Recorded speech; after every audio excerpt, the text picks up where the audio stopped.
Natal é uma época onde realmente a gente come muita coisa que gosta, não come normalmente nada que não gosta e às vezes até abusamos. Portanto, é bom termos algum cuidado. E é por isso, porque o Natal se comemora nesta altura. Nós não comemoramos o Natal, amém? Nós tivemos essa revelação há uns anos, não o fazemos, entendemos que não o devemos fazer. No entanto, não há nada de errado em celebrar o Natal. Se por algum motivo a gente às vezes fica muito formatados, não há nada de errado em celebrar o Natal, não há nada de errado em passar este tempo com a família, em passar este tempo com a parentela, porque é um tempo onde muitas vezes as famílias se juntam, às vezes só meses a meses, ou uma vez ou duas por ano. Não há nada de errado em fazer isso. Na realidade, nós temos que perceber que se o motivo do Natal é Jesus, se o grande foco do Natal for Jesus, a gente podia lhe chamar Natal ou podia lhe chamar outra coisa qualquer. Chama-se Natal porque tem a ver com o nascimento, tem a ver com natalidade, não tem o nome por mais nenhuma razão. Na realidade, nós podemos, se quisermos ser estritos em relação à Bíblia, na Bíblia não nos diz em lugar nenhum para nós celebrarmos o nascimento de Jesus como uma data. Vocês podem procurar nos 66 livros, não há essa determinação para celebrarmos o nascimento de Jesus. No entanto, também não há para celebrar o nosso nascimento. Quem é que aqui gosta de celebrar o seu aniversário? Nós comemos uns bolinhos, recebemos umas prendas. Portanto, e a Bíblia também não diz isso. Há alguma coisa de errado em celebrar o nosso aniversário? Só se a gente virar um ídolo qualquer. Caso contrário, não há nada de errado. Então também não há nada de errado. Mas a verdade é que, da mesma forma que a Bíblia não nos diz, e Deus mostra-nos quais são as festas bíblicas para celebrarmos, e a Bíblia não nos diz para celebrar o nascimento de Jesus, mas há um pormenor. Quando Jesus nasceu, o mundo celebrou o nascimento de Jesus. Quando Jesus nasceu, houve um homem que era enviado do diabo e que percebeu: temos que matar todos os meninos que nasceram, porque alguma coisa se vai passar. E eles perceberam no espírito isso, porque há pessoas que tinham esse discernimento e perceberam. Da mesma forma que houve uns reis que vieram trazer a um menino prendas, coisas valiosíssimas para a época, como se fosse hoje chegarem com coisas que valem milhões e milhões e milhões. Porquê? Porque perceberam que estava a nascer ali alguém que era importante, que não era apenas um bebê que estava a nascer. Portanto, o importante é nós celebrarmos Jesus. Se nós aproveitarmos este tempo para falar de Jesus e não falar das coisas que são erradas, é fantástico. Qual é o cuidado que nós devemos ter? É pedir ao Senhor para nos dar sabedoria, para não sermos nem religiosos, nem radicais, nem sermos contagiados por aquilo que o mundo tem. Deixem-me dizer-vos uma coisa com total transparência. Houve uma altura na minha vida que era muito radical em relação ao Natal. Entretanto, percebi que a gente deve ser radical em relação ao pecado. E o Natal não é pecado. O que é errado eu fazer no Natal? Se algum de vocês fizerem e não gostar de ouvir, vai ter um problema, que é deixar de desgostar de ouvir. O que é errado a gente fazer em relação ao Natal? Fazer uma árvore de Natal em casa é absolutamente errado. A árvore de Natal é um símbolo pagão. A árvore de Natal é um portal que abre uma ligação entre a nossa casa e o mundo das trevas. Quem quer, faz. Quem não quer, não faz. É errado. Nós não podemos deixar de dizer que é errado. É errado nós honrarmos um Pai Natal, que é uma figura mitológica, que é uma figura pagã. É errado fazer isso. E, infelizmente, hoje em dia, o que o Natal está a falar aí cada vez mais, as crianças já não conhecem Jesus como o centro do Natal. Conhecem o Pai Natal. Esse homem gordo, com uma barba, sorri, ho, ho, ho, e as crianças vivem a pensar que há um Pai Natal. Podia ser uma coisa qualquer. Portanto, nós temos é que perceber o quê? Ensinar que no Natal nasceu um menino que veio mudar a vida do mundo e veio mudar a nossa vida. E enquanto for isso, não é errado. Agora, quando nós idolatramos as outras coisas, principalmente o que é demoníaco, se nós queremos ter na nossa casa, eu na minha não quero ter. E decidi há muitos anos que não iria ter isso. E os meus filhos perceberam, e se não percebessem, o problema era deles. Tinham que passar a perceber. Porque há coisas que a gente também, como eu costumo dizer, quando a gente lhes manda dar uma vacina, eles não percebem. Quando tem que ir fazer análises, também não percebem. Mas tem que ser. Portanto, e as coisas fazem. Amém? Então, vamos abrir a nossa Bíblia no livro de Lucas, no capítulo 2. Vamos falar de Jesus. Hoje vamos falar de Jesus. Quer dizer, na realidade a gente fala sempre de Jesus. Mas hoje vamos focar muito mais, talvez, desta forma do Jesus. De Lucas capítulo 2, vamos ler os primeiros 7 versículos. Se Jesus não tivesse nascido, nós não estávamos aqui. Independentemente do que o mundo possa dizer ou do que o mundo possa não dizer. Nenhum de nós sabe com toda a certeza qual foi a data de nascimento do Maomé, nem o ano em que ele nasceu. Só quem é completamente seguidor dele. Mas Jesus, toda a gente sabe, que estamos no ano 2023, depois de Jesus ter nascido. E isso é inquestionável. E nós não podemos nunca esquecer que Jesus marcou a história, marcou a humanidade por todas as razões. Mesmo aqueles que não acreditam que ele é o Filho de Deus, quando escrevem uma carta, têm que pôr a data e o ano de Jesus. Portanto, mesmo quem não diga que é ateu, que diga que é agnóstico, que diga que é o que quer que seja, tem que viver dessa forma, porque Jesus mudou o mundo mesmo quer a gente queira, quer a gente não queira. Então, Lucas capítulo 2, diz lá assim: E aconteceu naqueles dias que saiu um decreto da parte de César Augusto para que todo o mundo se recenseasse. Este primeiro alistamento foi feito sendo Quirino presidente da Síria. E todos iam alistar-se, cada um à sua própria cidade. E subiu também José da Galileia, da cidade de Nazaré, à Judeia, à cidade de Davi, chamada Belém, porque era da casa e família de Davi, a fim de alistar-se com Maria, sua esposa, algumas versões dizem a mulher que lhe estava prometida, que estava grávida. E aconteceu que, estando eles ali, se cumpriram os dias em que ela havia de dar à luz. Versículo 7. E deu à luz a seu filho primogênito, e envolveu-o em panos, e deitou-o numa manjedoura, porque não havia lugar para eles na estalagem. Senhor Jesus, nós entregamos esta passagem que fala de Ti, sobre as Tuas mãos. Pedimos que possas trazer-nos entendimento, que possas trazer-nos revelação da importância que Tu tens nas nossas vidas, na vida de toda a humanidade, na história do mundo, para que nós não sairmos hoje daqui apenas entusiasmados, mas transformados pela Tua Palavra. Prepara os nossos corações para ouvir a Tua Palavra, prepara os nossos ouvidos, abre os nossos ouvidos espirituais para podermos ouvir o que Tens para nós hoje. Que hoje possamos sair daqui, homens e mulheres, transformados pela Tua Palavra. É o que eu oro no nome de Santo Jesus e para a glória do Deus Todo-Poderoso. Amém. Amém. Hoje não vamos falar sobre Natal, não é? Mas vamos falar sobre Jesus. Porque antes do imperador Constantino resolver criar um feriado no dia 25 de dezembro, antes disso acontecer, para fazer concorrência a uma festa pagã, já Jesus existia. Então, deixem-me só fazer aqui um parênteses. Porquê é que se criou o 25 de dezembro? Que é importante nós entendermos como é que as coisas funcionaram mais ou menos. Jesus já tinha sido assunto aos céus e os seus discípulos estavam a viver a propagação do Evangelho por todo o mundo. Naquela altura, eles não se chamavam cristãos, o nome que eles davam era o caminho. Portanto, eles eram considerados uma religião que estava a começar. Só que foi cada vez agregando mais pessoas à sua volta. Porquê? Porque se via o Espírito Santo a atuar na vida das pessoas. Via-se curas, via-se milagres, via-se transformação. E a Bíblia nos diz depois no livro de Atos que Deus a cada dia ia juntando mais pessoas. Então o imperador Constantino, em Roma, percebeu que ele tinha um problema gravíssimo em mãos, que era gerir esta questão da religião, porque ainda hoje em dia se mata pela religião. Não é? Quando no outro dia o Hamas foi lá no dia 7 de outubro e matou crianças e tudo mais em Israel, foi porque é uma questão de religião. Infelizmente ainda continua a acontecer isso. E ele tinha um problema grande em mãos. Ele tinha os judeus, ele tinha os pagãos, que faziam tudo o que queriam e lhes apetecia, em Roma e nas terras que eles tomavam conta, e agora tinha este conjunto de gente que estava a atrair pessoas de um lado e do outro e que estava a pôr em causa o próprio Império Romano, porque eles percebiam que estava a pôr em causa muita coisa. Então, o que é que Constantino fez?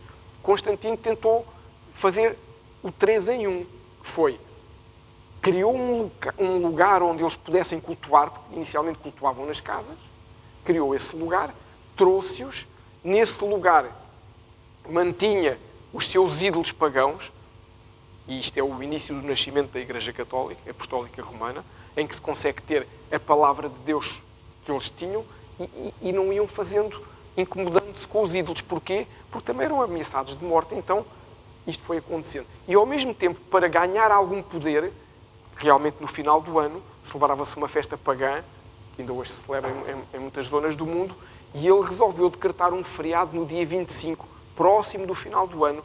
Para quê? Para que toda a gente que estivesse já envolvido nesta nova religião que ele estava a querer criar, tivesse uma forma de poder celebrar algo e se afastar das outras coisas. Foi por isto que ele criou o 25. Não foi por mais nenhuma razão. Porque, na realidade, já Jesus tinha nascido, já Jesus tinha realizado o seu ministério, curado, ressuscitado pessoas, trazido a palavra, já tinha dado a sua vida por cada um de nós, já tinha subido aos céus e o imperador Constantino ainda não tinha criado o dia 25. Portanto, esta é a história do dia 25 de uma forma resumida. Mas Jesus é a razão de nós estarmos aqui hoje. Jesus é a razão do nosso viver e se não houvesse Jesus, não faria sentido mais nada daquilo que aconteceu na história. E esta passagem que nós lemos agora no livro de Lucas mostra-nos a história de um casal, embora não fosse formalmente ainda, que ainda não eram casados, mas era um casal que, além de ter uma missão espiritual a cumprir, porque eles sabiam, porque Maria engravidou sem necessidade de contacto físico, engravidou porque o Senhor, pela sua graça, o Espírito Santo fez com que ela pudesse conceber um menino e o Espírito lhe disse logo, o anjo lhe disse, vai ser Emanuel, quer dizer Deus connosco. Ela sabia que estava a gerar, ela acredito que talvez não tivesse a dimensão do que iria acontecer com Jesus, mas percebeu que alguma coisa era diferente. E José também, tanto que José, contra toda a cultura social, manteve Maria com ele e entendeu que Deus estava a fazer alguma coisa ali importante. Então, eles sabiam que tinham uma missão espiritual a cumprir, mas não deixavam de cumprir as obrigações naturais. E isto também é um pouquinho bom para nós entendermos que o facto de nós sermos cristãos, nós temos que cumprir as leis do mundo. Deixa-me fazer aqui um parênteses. Quando é que nós não devemos cumprir as leis do mundo? Quando é que nós devemos rebelar-nos contra a autoridade? Quando a autoridade nos obrigar a fazer alguma coisa que é contrária à palavra de Deus. E mesmo aí nós temos de estar conscientes que vamos estar sujeitos à lei. Vamos estar sujeitos à lei. Deixa-me dar-vos um exemplo. Daniel, por exemplo, Daniel rebelou-se contra a autoridade, que a autoridade dizia o quê? Tinham que orar 3 vezes por dia, quando tocava lá a sirene, não sei o quê, e que não podiam fazer outras orações. E Daniel rebelou-se porque sabia que isso era contra a palavra de Deus. E Daniel abria a janela do lugar onde vivia para que não se às escondidas e orava ao Deus Altíssimo, declarando que Ele era Deus sobre a sua vida, que Ele era o Deus Todo-Poderoso e que só a Ele se dobrava e só a Ele orava. Portanto, ele foi contra a autoridade. Pagou por isso? Pagou. Foi para a cova dos leões. Claro, nós sabemos o fim da história. Sabemos que Deus colocou a mão sobre ele e o poupou. Mas não evitou algumas situações. Isto para nós termos consciência que o mundo pode estar aí a fazer muitas leis estranhas, enquanto o mundo não nos obrigar a fazer nada que seja contrário à palavra de Deus, o nosso dever é cumprir as obrigações naturais. Eu não concordo com a percentagem de IRS que eu tenho que pagar, mas tenho que pagar. É de lei, não vai contra a palavra de Deus. Não vai. Portanto, agora, há coisas que eu não sou obrigado a fazer. Eu não sou obrigado, por exemplo, a colocar um filho meu a fazer coisas erradas só porque há uma minoria de gente que diz que deve fazer. Isso eu não faço. A Bíblia me dá o direito de eu decidir coisas sobre os meus filhos. Portanto, nós temos de ter este equilíbrio. Mas voltando aqui a esta família. Esta família estava a subir até à cidade de Belém, ou em Betlehem, como se diz em hebraico, obtendo uma ordem do governo para se recensearem. Já agora, porque é que nós também podemos dizer, com uma dose de certeza grande, que Jesus não nasceu em dezembro nem em 25 de dezembro? Porque se nós formos analisar a Bíblia, nós formos estudar a Bíblia, nós percebemos que este recenseamento aconteceu junto à festa de tabernáculos. A festa de tabernáculos ocorre normalmente entre a última quinzena de setembro e a primeira quinzena de outubro. Portanto, isto é um dado adquirido. Foi a altura em que eles subiram a Belém. Portanto, Jesus nasceu alguns entre meados de setembro e meados de outubro. E depois, até se nós quisermos ver o relato mesmo de quando Jesus nasceu e os reis que vieram para trazer prendas, nós conseguimos perceber aí, a passagem diz algo do género que eles vieram e as ovelhas, o gado estava a pastar. Em Israel, em dezembro, o gado não pasta, porque aquilo é tanto frio e está tudo tão queimado que não pasta. Portanto, para pastar tinha que ser naquela zona entre setembro e outubro ou antes até. Portanto, nós conseguimos perceber por várias evidências na Bíblia, sem sabermos a data exata. Sabemos que Jesus não nasceu em dezembro. Já agora, porquê é que acham que Deus, que fala tanta coisa sobre Jesus, não dá a data exata em que Jesus nasceu? Se calhar já todos pensámos sobre isso. Porque não é relevante para nós a data exata em que Jesus nasceu. O que é relevante para nós é o momento em que Jesus morreu por nós. O momento em que Jesus nasceu tinha que acontecer. Naturalmente falando, tinha que acontecer, tinha que nascer. Agora, se nasce na segunda, na terça, na quarta, na quinta ou na sexta, é absolutamente irrelevante. Agora, saber que ele se entrega para morrer na Páscoa, que tem a ver com a expiação e com redenção ao fim de 3 dias. Isso é que é relevante para nós. Por isso é que o tempo do nascimento não é tão relevante como o tempo em que Jesus se entrega por nós. Mas voltando aqui, senão a gente não consegue avançar. Esta cidade de Belém é uma cidade que fica a cerca de 10 km ao sul de Jerusalém, portanto eles ainda andaram um pouquinho, bom também, eles estavam a vir de outra cidade. E a Bíblia nos diz que quando eles chegaram à cidade não havia lugar para eles ficarem. E como não havia lugar para eles ficarem, não tinha também com certeza. Porquê que não havia lugar para eles ficarem? Lá está. Era a época de tabernáculos e em tabernáculos as pessoas se movimentam muito de umas cidades para as outras. E Belém, que é uma cidade que estava próximo de Jerusalém, que a festa de tabernáculos vai-se para Jerusalém, obviamente ia servindo de passagem e as pessoas iam ficando por ali até chegarem a Jerusalém. Portanto, quando eles chegam lá, não havia lugar na estalagem. Portanto, o que nós sabemos é que o berço onde o Senhor Jesus nasceu foi uma manjedoura. Foi um lugar onde ficavam os animais.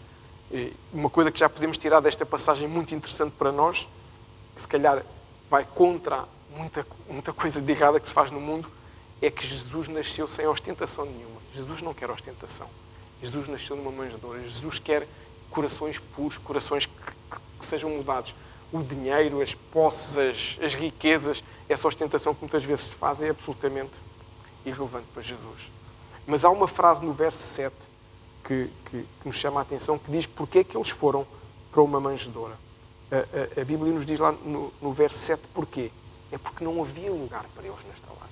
Ou seja, ninguém ficou à porta da estalagem a dizer não vos queremos, não, José, Maria, Jesus não sabiam, não vos queremos aqui, não queremos que... Não, só que aquilo estava cheio.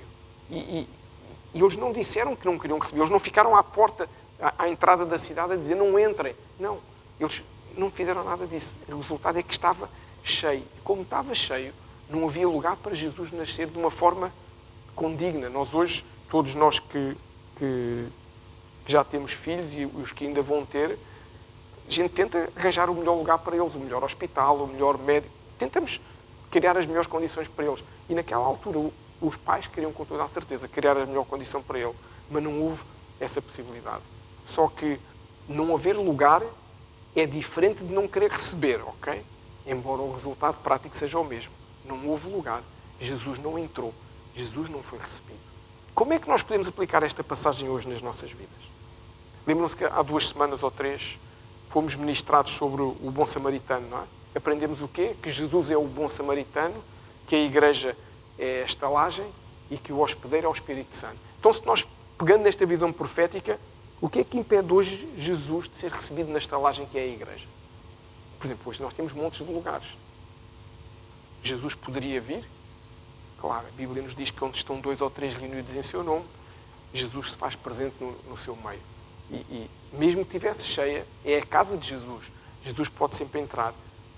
A questão, genericamente falando da igreja, é que às vezes as igrejas estão cheias de pequenas regras, estão cheias de doutrinas humanas, estão cheias de questões que as pessoas vão colocando, estão cheias de religiosidade, que Jesus não consegue entrar. Jesus até entra, mas deve ficar tão assustado que diz, não posso ficar nesta estalagem. O Senhor nos livra de alguma vez a arca ser assim e nós não o deixarmos entrar na casa dele. Isto já para não falar daquelas igrejas que têm tanta coisa do mundo lá dentro que não há espaço para Jesus, porque o santo não vai a um lugar onde não tem santidade. O santo não vai a um lugar que não tem as coisas como o Senhor quer. E nós? A Bíblia nos diz que nós somos o templo do Espírito Santo. Então nós, embora não sejamos a estalagem, nós somos alguém em quem o Senhor tem prazer em estar presente. Será que nós, tal como em Belém, aqui que lemos, estamos tão cheios de coisas que não temos lugar para Jesus no nosso coração? Será que nós, de alguma forma, não conseguimos ter espaço para Jesus na nossa vida? Repara num detalhe importante. Jesus estava na cidade de Belém, mas ficou fora da vida das pessoas. Onde estava toda a gente, não estava Jesus. José e Maria foram para um lugar afastado, para uma manjedoura onde estavam animais. A Bíblia não nos relata, se nós formos ver o detalhe, historicamente, a Bíblia não nos relata que eles ficaram com pessoas. Eles ficaram sozinhos com os animais até que Jesus nasceu. Quando Jesus nasceu, é que vieram pessoas celebrar porque razões sobrenaturais, tiveram discernimento espiritual, que ia nascer o Filho de Deus e via. Mas Jesus nasceu sozinho. E nós às vezes também podemos dizer que temos Jesus na nossa vida, mas na realidade ele não faz parte da nossa vida. Na realidade ele fica à porta da nossa vida e não lhe damos o lugar que ele devia ter. Deixa-me dar um exemplo muito simples para nós entendermos isso. Todos nós amamos Jesus, amém? Mas alguns de nós, nem todos de nós, lemos a Bíblia, nem todos de nós temos prazer em ler a Bíblia. Genericamente falando, não estou a falar de nenhum de nós está aqui. Então, como é que alguém pode dizer que ama Jesus e não lê a palavra que é Jesus? Como é que eu posso dizer que amo alguém e não quero estar com ela porque prefiro fazer outra coisa qualquer? Porque Jesus é a palavra. E a Bíblia nos ensina, quando nós estudamos, que o Senhor se revela a nós de 7 formas diferentes. Uma delas é através da palavra. Portanto, a partir do momento, quando eu digo que eu não consigo ter tempo para ler a Bíblia, que eu não gosto de ler a Bíblia, o que quer que seja, eu estou a dizer o quê de uma forma clara? Jesus fica à porta da minha estalagem. Porque na minha estalagem Jesus não entra. Porque é só quando eu quero que Ele entra. Portanto, estão a ver como de uma forma simples nós conseguimos dizer uma coisa e fazer uma coisa que nos demonstra o oposto. Nós conseguimos dizer que temos Jesus, mas depois não conseguimos gostar de estar com Jesus. Porque é diferente eu dizer que eu tenho Jesus do que eu poder dizer que Jesus me tem. Amém? É completamente diferente a gente dizer eu tenho Jesus no meu coração, eu tenho Jesus na minha vida. É diferente eu dizer Jesus tem a minha vida com Ele. Quer dizer que eu estou completamente entregue. E isso acontece muitas vezes porquê? Porque nós vamos dando mais prioridade a outras coisas do que a Jesus.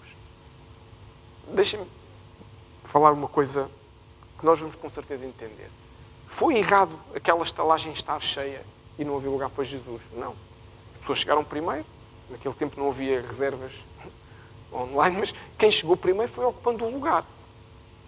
O que já é errado, até sem saber que é Jesus, é chegar uma senhora grávida e ninguém perceber que lhe deveria dar lugar, porque estava numa situação que precisava de ser cuidada. Isso é grave, mas é uma questão social. Mas a verdade é que eles encheram a estalagem, uns chegaram primeiro e não conseguiram, não tiveram o discernimento para perceber vem ali alguém que nós temos que cuidar. E muitas vezes, connosco é exatamente a mesma coisa, pelas mais variadas razões, umas que até podem ser válidas, outras até não serão, outras serão artimanhas que são usadas contra nós, em que nós nos deixamos enrolar. E o que acontece é que com a correria do tempo, com a correria do dia-a-dia, com coisas que nós nos comprometemos a fazer que não são absolutamente nada importantes para a nossa vida, mas nós conseguimos assumir compromissos às vezes com coisas do mundo e não conseguimos assumir compromissos com Jesus, que é uma coisa que o ser humano consegue fazer isso. A realidade é que isso acontece e nós deixamos Jesus de fora da nossa vida. Claro, nós não estou com isto a dizer que nós estamos a pecar porque estamos a fazer coisas erradas. Estou a dizer que não temos a nossa prioridade de ter Jesus na nossa vida. Claro que quanto mais eu me vou afastando de Jesus, alguém vai tomar o lugar de Jesus. Normalmente, quem toma o lugar de Jesus é alguém que não nos leva para mais perto de Jesus. Antes, pelo contrário, nos vai levando para mais longe. E nós, devagarinho, de uma forma subreptícia, não percebemos e vamos andando para um lugar que não é o lugar que Jesus tem à nossa espera. Nem é o lugar onde o Senhor gosta de estar connosco. Falando de Jesus, fez alguma diferença para Jesus ele ter nascido na manjedoura em vez de ter nascido na estalagem, num quarto quentinho, gostoso? Nenhuma. Ele continuou a ser o Filho de Deus, não deixou de ser o Filho de Deus, e nada do que ele tinha que fazer na sua vida mudou por causa disso. O seu chamado não mudou. Em nenhum momento na Bíblia, se nós formos pesquisar aqui os 66 livros da Bíblia, em nenhum momento nós vemos Jesus dizer assim: eu não posso curar esta pessoa, este enfermo, porque nasci na manjedoura em vez da estalagem. Jesus não diz isso em lado nenhum. Jesus não diz em nenhum lugar: eu não vou subir à cruz porque eles não me receberam na estalagem. Jesus não diz, ou seja, não fez diferença nenhuma a rejeição que ele teve. Porque, na realidade, Jesus foi rejeitado ali. José e Maria foram rejeitados e Jesus claramente foi rejeitado. Então, este pormenor traz-nos 2 lições. A primeira é que Jesus não muda. Mesmo que eu esteja ainda hoje cheio de outras coisas e não deixe Jesus entrar na minha vida, isso não muda. Não muda nem quem Jesus é, não muda o que Jesus espera de mim, nem muda que eu tenha a possibilidade de mudar, faça a redundância, de mudar este meu comportamento e ser alguém que volta para mais perto de Jesus. Independentemente de eu hoje estar com a minha vida completamente virada do avesso, eu posso sempre recuperar a minha ligação a Jesus. Eu posso sempre renovar a minha aliança com Jesus. E a segunda lição que isso nos traz é que se algum de nós se sentiu rejeitado antes de conhecer Jesus, ou até às vezes já depois de conhecer Jesus, rejeitado de alguma forma por alguém, pela família, o que quer que seja, pelos pais, qualquer rejeição que haja, isso não deve mudar a nossa vida. Porque se não mudou a vida de Jesus, nós também, a partir do momento em que conhecemos Jesus e realmente temos esse relacionamento com Ele, nada nos impede de cumprir o nosso chamado. Nunca nenhum de nós deve pensar assim: eu não posso fazer isto porque fui rejeitado em criança. Eu não posso ser cheio do Espírito Santo porque eu um dia fui um pecador. Não. Nós não podemos deixar que essas coisas que aconteceram na nossa vida passada, antes de conhecermos Jesus, ou na nossa caminhada, não podemos aceitar que nada disso impeça que Jesus possa cumprir o que tem para nós. Senão nós podemos dizer o quê? É em vão aquilo que Jesus fez. É em vão o meu relacionamento com Jesus. Por isso é que nós devemos buscar o do Espírito Santo, que Ele nos possa revelar se há coisas em nós que de alguma forma nos paralisam, nos impedem de alcançar o que Jesus tem para nós, para sermos homens e mulheres transformados por Jesus. Nós podemos celebrar o Natal pensando em Jesus, mas devemos celebrar o Natal pensando em Jesus e naquilo que Jesus pode fazer na nossa vida depois no dia de Natal. Porque amanhã é dia 25, é o dia em que o mundo para quase para celebrar o Natal. No dia 26, infelizmente, as pessoas que no dia 25 dão muitos abraços, no dia 26 andam à chapada umas com as outras, e no dia 26 andam a chamar nomes umas às outras, e no dia 26 deixam aquele amor todo que têm no dia 25. E o que Jesus nos chama é que de 26 até ao próximo 24 de dezembro do ano seguinte, a gente seja pessoas mudadas e transformadas. Isso é que é ter Jesus na nossa vida. Isso é que é o Natal. Quando é que nós devemos celebrar o Natal? Todos os minutos de cada dia do ano. Todos os minutos, porque o Senhor Jesus nos chama. Quando nós dizemos que hoje ou amanhã o mundo celebra o dia em que Jesus nasceu, nós temos que nos lembrar que o mundo celebra o dia em que houve um Filho de Deus que disse: amarás ao Senhor teu Deus sobre todas as coisas e ao próximo como a ti mesmo. Então, o nosso papel não é só celebrar com a nossa família no dia 25, é no dia 26, é no 27, é no 28, é no 29. Jesus ser a primeira palavra que sai da nossa boca quando há uma situação, seja ela qual for, em vez de sermos homens e mulheres que são intolerantes, homens e mulheres que não falam de forma correta, homens e mulheres que não tratam a sua família da forma correta. Não interessa nós darmos os melhores abraços e fazermos a melhor comida no dia 25 e no dia 26, a nossa vida ser a vida de um guru mal disposto. Não é isso que Jesus nos chama para fazer. Então, voltando aqui a esta passagem, voltando a este paralelo entre a estalagem e a nossa vida, a pergunta que o Senhor nos faz hoje é: o que é enche tanto a nossa vida que não nos deixa ter espaço para Jesus? Cada um de nós saberá com certeza, mas é algo que nós devemos pensar. Nós estamos a chegar ao final de um ano. Para a semana termina o nosso desafio de leitura da Bíblia, que eu sei que alguns estão a fazer. Estamos mesmo quase a terminar o desafio de ler a Bíblia num ano. E eu tenho a certeza que aqui na Arca há pessoas que nunca leram a Bíblia de uma ponta à outra, porque é importante nós lermos, porque é Jesus. Cada página que a gente lê, cada linha que a gente lê, cada palavra que a gente lê, é Jesus que escreveu ali para nós. E eu sei que muitos de nós nunca leram a Bíblia de capa a capa, como se costuma dizer, e perderam mais um ano essa oportunidade de o fazer. Então, que nós possamos avaliar este ano, possamos avaliar o que é que nos encheu, que nos afastou de uma leitura da Bíblia. O que é que nos encheu, que nos afastou de estarmos próximos de Jesus, de orarmos com Jesus, de pedirmos ajuda a Jesus. O que é que nos encheu? Como eu disse, cada um de nós sabe o que é que essa falta de espaço, porque é que essa falta de espaço ocorreu, mas é uma estratégia do diabo, essa falta de espaço em nós. Não estou com isto a desculpar-nos, porque tudo são escolhas nossas. O pecado é uma escolha nossa. O pecado está sempre ali disponível na rua. Eu é que escolho ir lá ou não ir, não é? a maçã do Pingo Doce está sempre à espera para eu roubar. Eu é que posso pagar ou posso roubar.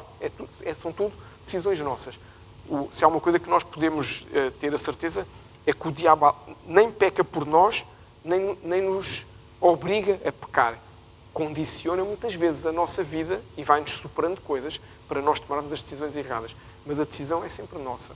E, por exemplo, aqui há algum tempo, não sei se já há 1 ano ou 2 ou 3, houve um pastor aí que colocou na internet uma coisa que é verdade. É que hoje, graças aos smartphones que nós temos, mais ninguém pode, no dia em que chegar ao céu, dizer ao Senhor que não teve tempo para ler a Bíblia ou que não teve tempo para orar.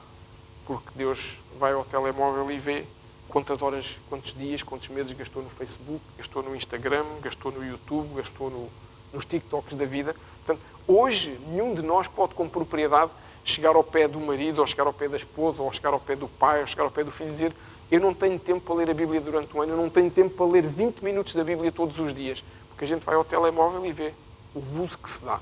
Portanto, hoje nós não podemos dizer isso por não termos vergonha na cara. Mas dizer isso de uma forma real, hoje não podemos. Mas, como eu estava a dizer, isto é uma estratégia que o diabo monta para nós nos perdermos e nós caímos nessa estratégia. Isto é uma estratégia que não vem de hoje e já no passado foi assim. Deixa-me dar-vos um exemplo. Quando Moisés foi falar com o faraó debaixo de uma ordem de Deus, não é? Quando Moisés foi para libertar o povo da terra prometida, o que é que Moisés disse ao faraó? Algo tão simples. O meu Deus manda dizer para que deixe o povo ir, para que o possa adorar. Só isso. Moisés não foi dizer mais nada de especial. Só foi dizer: deixem o meu povo ir para que adore. Nós sabemos que Moisés tipifica a figura de Jesus, não é? Moisés no Antigo Testamento é o libertador, tipifica, aponta-nos, começa-nos a apontar que vai haver um libertador mais à frente, que vai trazer as pessoas da escravidão, que vai libertar o povo da escravidão. Ora, se Moisés tipifica a figura de Jesus, o faraó tipifica a figura de Satanás. Aquele que oprime, aquele que escraviza, aquele que não tem amor, aquele que tem como objetivo estragar a vida das pessoas. Então, o que é que o faraó, que tipifica Satanás, fez quando Moisés lhe deu a ordem, a mensagem de Deus? Disse uma coisa do género, a gente pode ler lá, mas ele disse uma coisa do género: adorar. Eles estão muito folgados, estão muito ociosos. Vamos dar-lhes ainda mais trabalho para que eles não tenham um tempo de pensar nesse Deus que quer que eles vão adorar. E ele fez isso. Ele, em vez de eles só irem construir, começaram eles próprios a fabricar os tijolos com a argamassa, com as pedrinhas, com as plantas, com o barro. Ou seja, ele deu-lhes mais trabalho.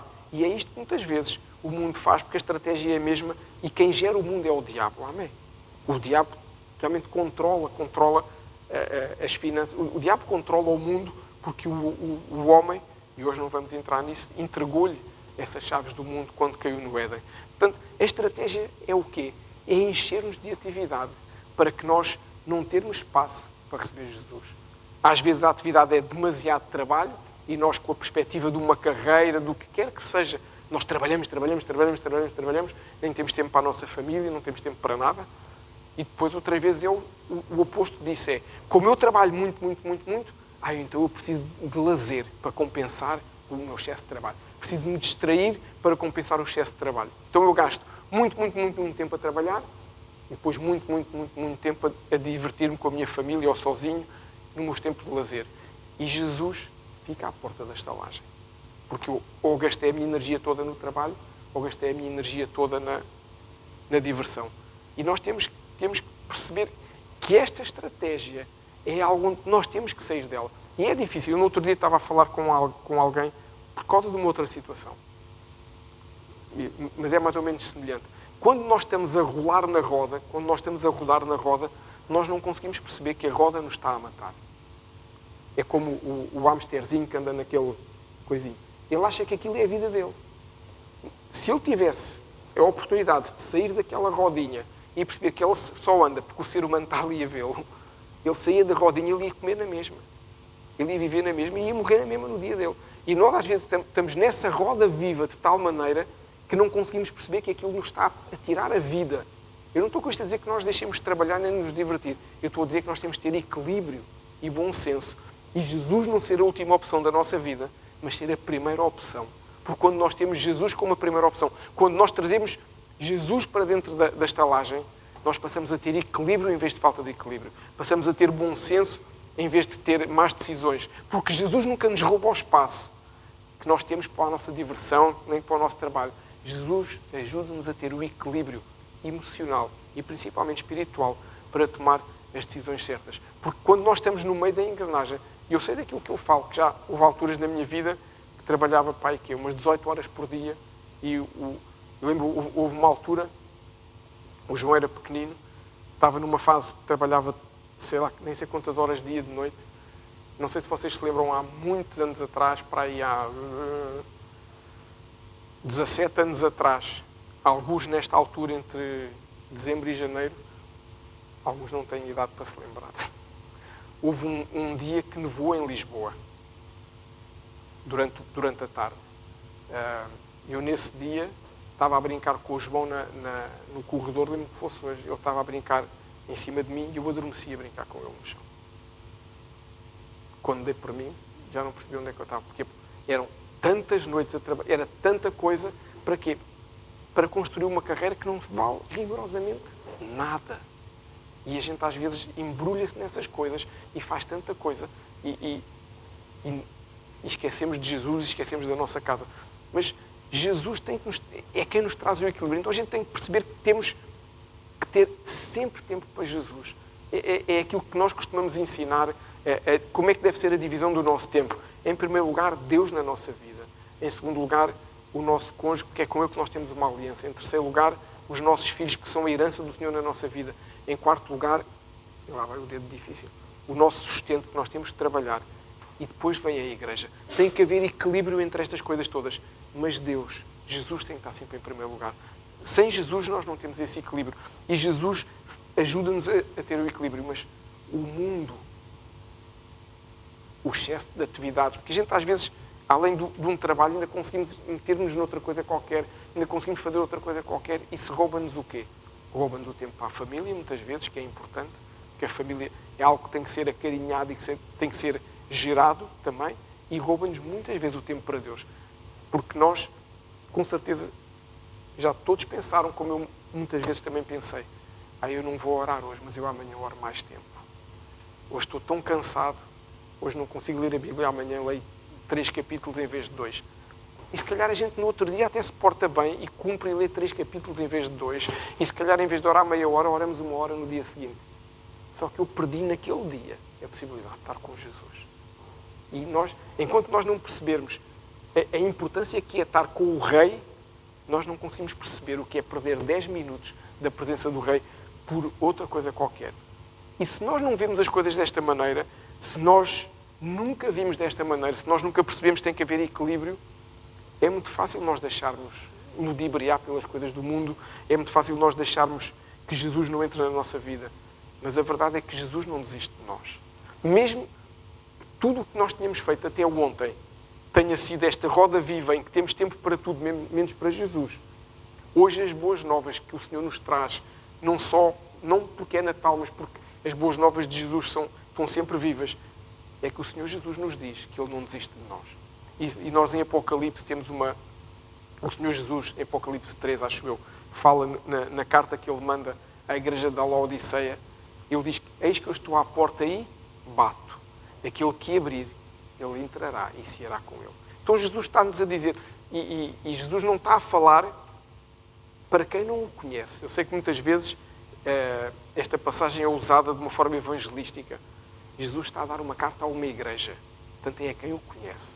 Jesus não está a dizer a quem não o conhece. O que Jesus está a dizer aqui em Apocalipse, e o que nos foi ministrando até aqui, é que é fácil, com a confusão da vida, é fácil eu distrair. É fácil eu perder. É fácil. Acontece. É tanta confusão, é tanta coisa, é tanto trabalho, é tanta dificuldade, que a gente às vezes esquece. Mas esta palavra é para cada um de nós que não tem tido essa oportunidade de ter intimidade com Jesus. Porque o Senhor, o que está a dizer a esta igreja de Laodiceia, primeiro, se a gente ler os versículos anteriores, Ele está a dizer, vocês são uma igreja autossuficiente, era uma igreja rica, era uma igreja que era convencida que não precisava de Jesus, era uma igreja que achava que tinha tudo. E o Senhor diz-lhe aquela frase que nós conhecemos e até cantamos, há uma canção muito conhecida que diz, tu és pobre, cego e nu, és miserável. Achas que és rico, mas não tens nada. E necessitas de quê? De compaixão. Necessitas de amor, necessitas de arrependimento. E o que o Senhor nos está a dizer hoje, não que esteja a dizer que nós somos miseráveis, pobres, cegos e nus, mas o que nos está a dizer é que nós, por vezes, não temos a visão do que é o certo. E quando não temos a visão do que é o certo, nós nos tornamos autossuficientes. Sou só eu que um dia achei que era autossuficiente, ia trabalhar para ter uma grande carreira, para que nunca faltasse nada. Se calhar todos nós às vezes pensamos isso. E esquecemos que é em Jesus que nós temos que confiar. Atenção, não estou a dizer que nós não temos que trabalhar. Temos que trabalhar, sim. E ter uma carreira que eu possa ter uma progressão, que seja saudável, que eu me veja ali representado, que eu veja que sou respeitado pelo meu trabalho, que eu veja que dão valor ao meu trabalho e tenha a remuneração adequada. Nada de errado nisso. Agora, quando eu coloco essas coisas todas à frente da minha família, por exemplo, e à frente de Jesus, eu criei um ídolo para mim, que é a minha carreira, o meu futuro. E se eu crio um ídolo, então eu já estou a ir contra os mandamentos do Senhor, porque eu tenho um ídolo na minha vida. E o Senhor nos diz para nós não sermos idólatras. O Senhor diz-nos para nós olharmos para Ele como o único mediador entre nós e Deus. Vocês podem dizer, mas o meu trabalho, eu não oro ao meu trabalho. Mas um ídolo não é só pessoas a quem nós oramos. Vou dar um exemplo de um ídolo, sem a gente nos afastar muito daqui, que às vezes nós nem pensamos. Vocês sabiam que um carro pode ser um ídolo? Eu não me deito sem olhar pela janela a ver se o carro está lá. Dorme bem. Eu de manhã levanto-me ao sábado e vou lá. É o carro mais limpo da rua. Ai, aquela roda. Nada de errado. Mas se eu estou a almoçar e alguém me diz, olha que um pombo fez lá uma coisinha no carro, eu já nem almoço porque vou ao carro, eu criei um ídolo na minha vida e na minha casa. E aquele ídolo apodrece. Aquele ídolo ganha ferrugem. Aquele ídolo estraga. E se não puser combustível, ele nem anda. Mas nós, às vezes, entramos em circunstâncias, parece que não, mas queremos pequeninos ídolos, ou às vezes queremos... O ídolo é um clube de futebol, e eu gosto de futebol. O ídolo é um... E nós, às vezes, queremos pequenas coisas que nos afastam de quê? De Jesus e do nosso equilíbrio familiar, que é algo que é fundamental. Mas, voltando aqui a esta passagem, quando o Senhor nos está a dizer hoje, eis que eu estou à porta e bato, se nós abrirmos, Ele entrará e ceará connosco. Cear fala de mesa, e mesa fala de comunhão, e comunhão fala de intimidade. Deixa eu fazer uma pergunta simples para nós entendermos. Nós chamamos para comer connosco qualquer pessoa que a gente conhece. Nós chamamos para sentar à nossa mesa uma pessoa que a gente conheceu agora. Anda lá a almoçar em casa. A gente não faz isso. A gente convida alguém para a nossa casa, para almoçar, para jantar, para um churrasco. A gente convida quem? Pessoas em quem temos prazer na companhia. Pessoas com quem nós gostamos de ter comunhão. Pessoas com quem nós vamos ter um tempo agradável. Pessoas com quem nós podemos ter intimidade, no bom sentido. E o que Jesus está a dizer hoje, para ti e para mim, é que Ele tem prazer na nossa presença. Mesmo quando eu às vezes o rejeito porque tenho preguiça, Ele hoje está a dizer, mas eu tenho prazer na tua presença, Pedro.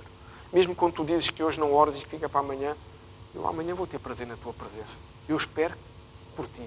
Eu vou bater à porta para tu me abrires para eu estar lá. Porquê é que o Senhor Jesus bate à porta e não abre a porta para entrar? Porque Jesus não impõe nada a ninguém. Jesus sinaliza, eu estou aqui.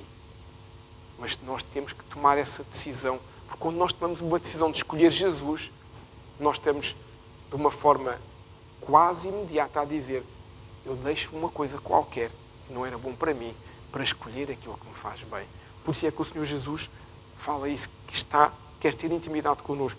E se até hoje, nós não tínhamos entendido de alguma forma que ter Jesus no coração é ter intimidade com Ele, ainda vamos a tempo. Não interessa se é Natal, não interessa se festejamos o Natal, se não festejamos o Natal. O que interessa é que a gente festeje Jesus.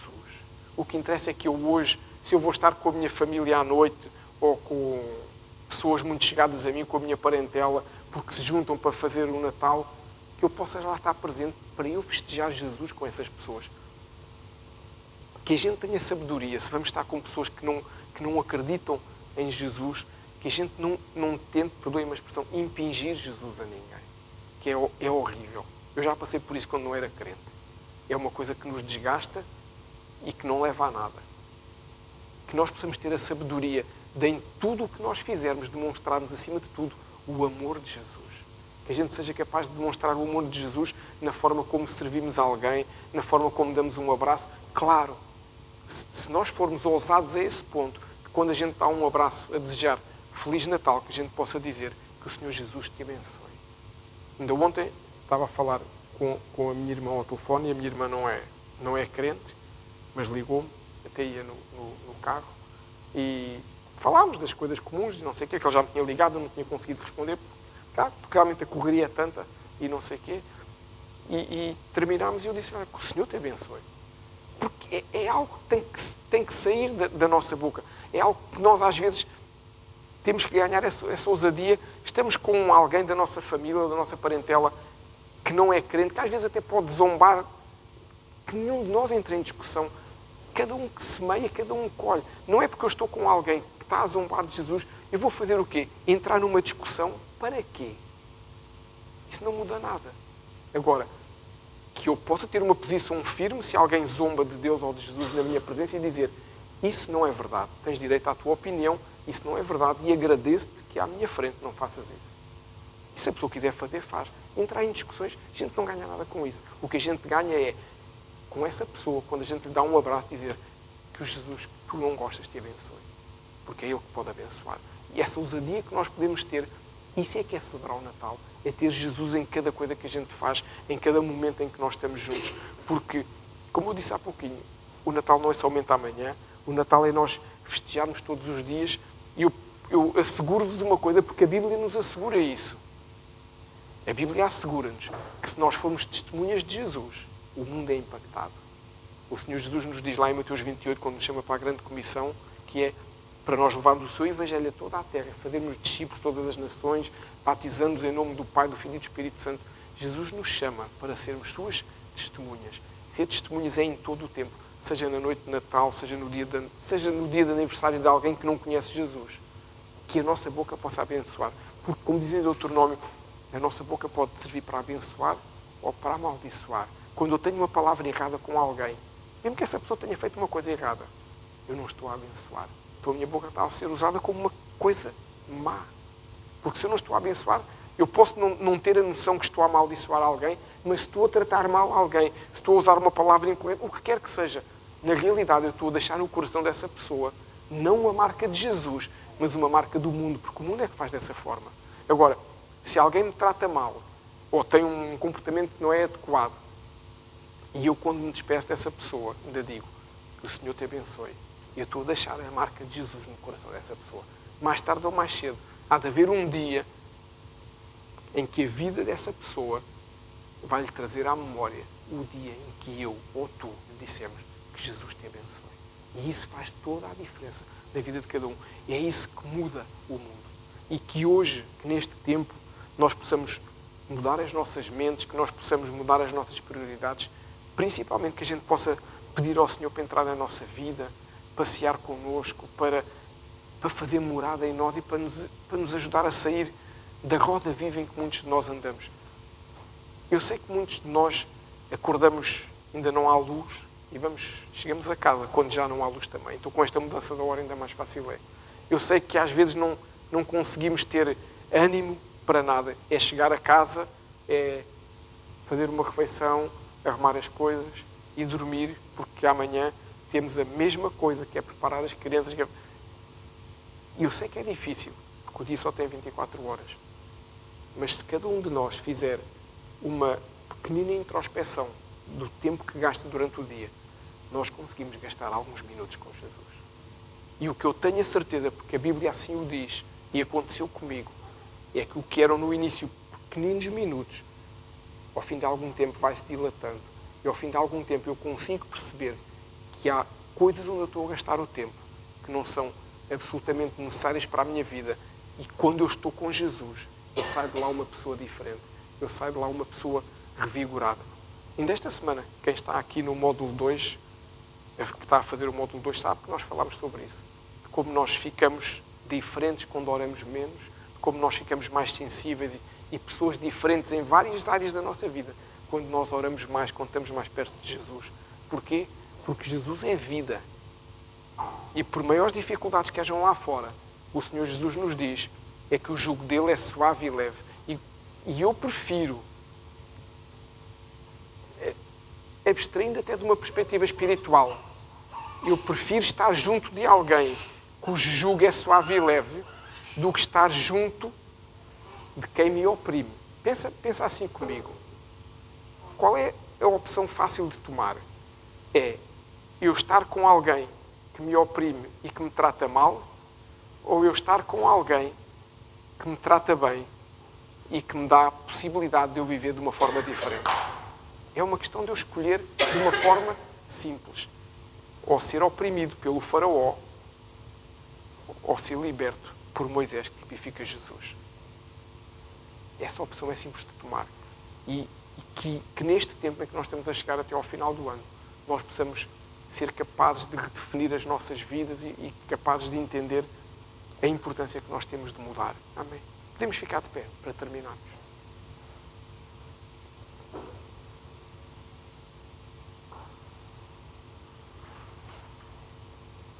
Podemos fechar os nossos olhos para orar. Senhor Jesus, muito obrigado. Porque mesmo tendo sido rejeitado no teu nascimento, mesmo tendo sido rejeitado naquela altura, tu não deixaste de cumprir o teu chamado, tu não deixaste de cumprir o teu propósito, tu não deixaste de forma nenhuma de te posicionares, tu não deixaste de nos amar, tu não desististe de nenhum de nós, tu não desististe da minha vida, da vida dos meus irmãos, tu não desistes de nós até hoje, Senhor. Obrigado, Senhor Jesus, porque mesmo quando nós hoje te colocamos de fora das nossas vidas, tu continuas a bater à porta, à espera que nós possamos abrir a porta para te dar uma oportunidade de sentares connosco. Obrigado porque não desistes de nós. Obrigado porque o teu amor não se esgota. Obrigado porque a tua graça sobre as nossas vidas não se esgota. E eu oro, Senhor, para que nós possamos não só celebrar o teu nascimento, mas eu oro para que nós possamos celebrar a tua vida diariamente em cada um de nós. Pai, eu oro pela vida de cada um dos meus irmãos, Senhor, para que se algum de nós anda nessa roda viva, com preocupações legítimas de finanças, preocupações legítimas de dar o melhor aos seus, Pai, eu oro para que nós possamos descansar em Ti, Senhor Jesus. Eu oro para que nós possamos entender a importância de escolher a melhor parte, como Maria escolheu. Não a parte das atividades, mas a parte da adoração. Eu oro para que Tu nos ajudes a encontrar o equilíbrio, Senhor. Eu oro para que Tu nos ajudes a encontrar o momento de tomar as decisões, o momento de trabalhar, o momento de divertir, o momento de estar com a Tua família, e que o momento que nós temos contigo, Senhor, não sejam as migalhas que sobram da nossa vida, mas que seja uma decisão que nós tomamos de estar na Tua vida, Senhor. Pai, eu oro para que Tu possas mudar o nosso entendimento, para que possas mudar as nossas prioridades, para que possas mudar a forma, Senhor, como nós hoje, tantas vezes, escolhemos fazer outras coisas, em vez de fazer o que é o certo.